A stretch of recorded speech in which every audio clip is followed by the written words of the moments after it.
Leakasztottuk az autót, elálltunk vele. Ilyenkor még előfordulhat az, hogy a lakókocsi nem a végleges pozíciójában van, hanem be kell tenni a kempingbe arra a helyre, ahova tényleg szeretnénk. Ilyenkor jön jól a mover. Moverhez kinyitjuk az elejét, kivesszük a movernek a szerszámát, a moverhez rátoljuk a kart a bütyökre, teljesen tövigbe toljuk, fontos, hogy teljesen tövigbe toljuk, és ráfordítjuk a fogaskereket, hogy hozzáérjen a gumihoz. Lesz egy ellenállása, de teljesen bátran végig kell tolni, egészen a kattanó hangig. Ilyenkor ment rá mind a két oldalon a fogaskerék a gumira.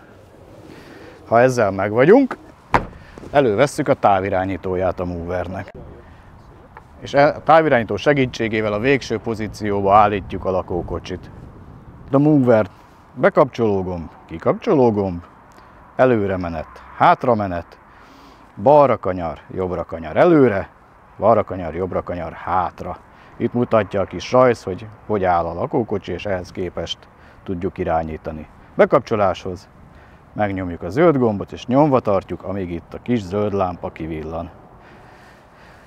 Ennek akkor a segítségével tudjuk mozgatni viszonylag könnyen a lakókocsinkat. Miközben mozgatjuk a lakókocsit, arra figyeljünk, hogy mind a két oldalát lehetőség szerint valaki figyelje, nehogy azzal az oldalával vagy az elejével, amit nem láttunk, neki menjünk valaminek. Amikor a lakókocsi a végleges pozícióba beállt, behúzzuk a rögzítőféket,